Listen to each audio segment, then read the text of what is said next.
एक। इनमें से कौन प्रदीप्त वस्तु है? ए सूर्य, बी कुर्सी, सी जलता हुआ बल्ब, डी ए एवं सी दोनों। सही उत्तर डी ए एवं सी दोनों। प्रश्न 2। इनमें से कौन अप्रदीप्त वस्तु है?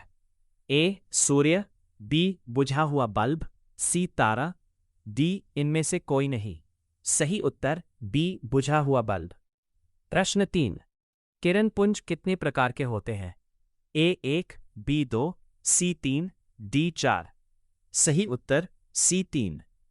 प्रश्न 4। सूर्य से आती प्रकाश किरणें किस प्रकार की किरण पुंज होती है? ए अपसारी किरण पुंज, बी अभिसारी किरण पुंज, सी समांतर किरण पुंज, डी इनमें से कोई नहीं। सही उत्तर सी समांतर किरण पुंज। प्रश्न 5। इनमें से कौन पारभासी पदार्थ है? ए स्वच्छ जल, बी हवा, सी घिसा हुआ कांच, डी लकड़ी। सही उत्तर सी घिसा हुआ कांच। प्रश्न 6। प्रकाश का किसी वस्तु से टकराकर लौटने की क्रिया को क्या कहते हैं? ए प्रकाश का अपवर्तन, बी प्रकाश का परावर्तन, सी प्रकाश का वर्ण विक्षेपण, डी प्रकाश का प्रकीर्णन। सही उत्तर बी प्रकाश का परावर्तन। प्रश्न 7। प्रकाश के परावर्तन के कितने नियम हैं? ए 1, बी 2, सी 3, डी 4। सही उत्तर बी 2। प्रश्न 8। प्रतिबिंब कितने प्रकार के होते हैं? ए 1, बी 2, सी 3, डी 4। सही उत्तर बी 2। प्रश्न 9। वास्तविक प्रतिबिंब हमेशा होता है? ए सीधा, बी बड़ा, सी उल्टा, डी ए एवं सी दोनों। सही उल्टा। प्रश्न 10। आभासी प्रतिबिंब हमेशा होता है? ए सीधा, बी उल्टा, सी दोनों, डी कोई भी। सही उत्तर ए सीधा। प्रश्न 11। किस प्रतिबिंब को पर्दे पर प्राप्त किया जा सकता है? ए वास्तविक, बी आभासी, सी दोनों, डी कोई नहीं। सही उत्तर ए वास्तविक। प्रश्न 12। इनमें से कौन समतल दर्पण का गुण नहीं है? ए वस्तु दूरी इक्वल्स प्रतिबिंब दूरी, बी समतल दर्पण में आभासी प्रतिबिंब बनता है, सी समतल दर्पण में वास्तविक प्रतिबिंब बनता है, डी प्रतिबिंब दर्पण के पीछे बनता है।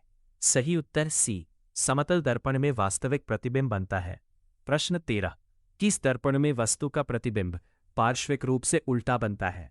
ए उत्तल दर्पण, बी अवतल दर्पण, सी समतल दर्पण, डी सभी में। सही उत्तर सी।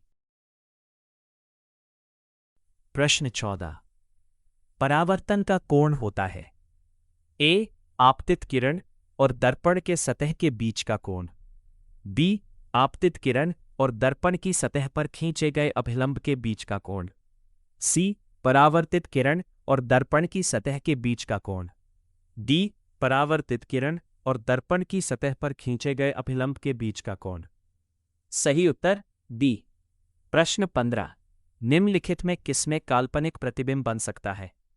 ए समतल दर्पण, बी अवतल दर्पण, सी उत्तल दर्पण, डी ए और सी दोनों। सही उत्तर डी और सी दोनों। प्रश्न 16। फोकस दूरी f वक्रता त्रिज्या r की होती है? ए 2 गुनी, बी बराबर, सी आधी, डी 1/4। सही उत्तर सी। प्रश्न 17। गोलीय दर्पण जिस गोले का भाग होता है उस गोले के केंद्र को कहते हैं? ए दर्पण का फोकस, बी दर्पण का वक्रता त्रिज्या, सी दर्पण का मुख्य अक्ष, डी दर्पण का वक्रता केंद्र। सही उत्तर डी दर्पण का वक्रता केंद्र। प्रश्न 18। जब कांच के टुकड़े की बाहरी सतह को रंजित सिल्वर्ड पॉलिश किया जाता है तो वह बनता है? ए का समतल दर्पण, बी उत्तल दर्पण, सी अवतल दर्पण। सही उत्तर सी अवतल दर्पण। प्रश्न 19। जब कांच के टुकड़े के भीतरी सतह को रंजित सिल्वर्ड पॉलिश्ड किया जाता है तो वह बनता है? ए समतल दर्पण, बी उत्तल दर्पण, सी अवतल दर्पण, डी कोई नहीं। सही उत्तर बी उत्तल दर्पण। प्रश्न 20। दाढ़ी बनाने हजामत करने के लिए किस दर्पण का उपयोग किया जाता है? ए समतल दर्पण, बी अवतल दर्पण, सी उत्तल दर्पण, डी इनमें से कोई नहीं। सही उत्तर बी